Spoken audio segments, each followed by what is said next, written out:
ஊழலுக்கு எதிராக அண்ணா ஹசாரேவின் உண்ணாவிரத போராட்டத்திற்கு நாடு முழுவதும் ஆதரவு எழுந்து வரும் நிலையில் சென்னையில் உள்ள தேவதர்ஷன் குடியிருப்பு மக்களும் ஹசாரேவிற்கு ஆதரவாக பேரணி நடத்தினர்.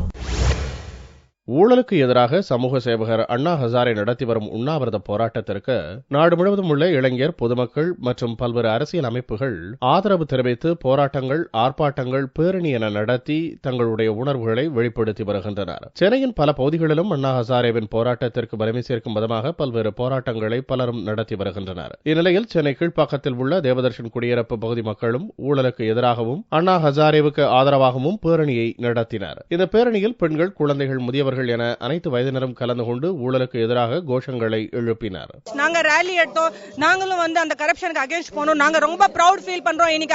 இன்னைக்கு அன்னைக்கு காந்தி இருந்தாரு 1947ல, இன்னைக்கு அண்ணா ஹசாரே இருக்காரு. நம்ம எல்லாம் அவர் ஒண்டியா நம்மளுக்காக ஃபாஸ்ட் பண்ணிட்டு அங்க உட்கார்ந்துருக்காரு. எதுக்கு எடுத்தாலும் ஊழல் தான். எது எடுத்தாலும் எங்க போனாலும் டிப்ஸ், இது அது எது எடுத்தாலும் ஒரு வேலை ஆகணுமா கவர்மெண்ட்ல காசு கேட்கறாங்க.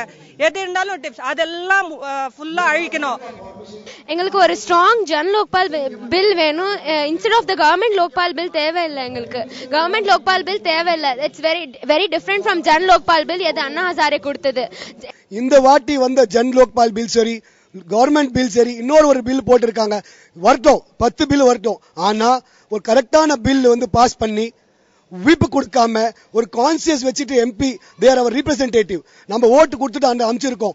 அவங்கள கான்சியஸா டிசைட் பண்ணிட்டு ஒரு நல்ல லா இம்ப்ளிமெண்ட் பண்ணிட்டு நம்மள எல்லாரும் காப்பாற்றணும். இந்தியா மறுபடியும் ஒரு குளோரியஸ் கண்ட்ரி வரணும். நாடு முழுவதிலும் அண்ணா ஹசாரேவின் போராட்டம் பெரிய எழுச்சியை ஏற்படுத்தியுள்ள நிலையில் ஜன் லோக்பால் மசோதாவை நிறைவேற்றுவதில் மத்திய அரசு தாமதம் காட்டி வருவது நாட்டு மக்களிடையே பெரும் எதிர்ப்பை ஏற்படுத்தியுள்ளது.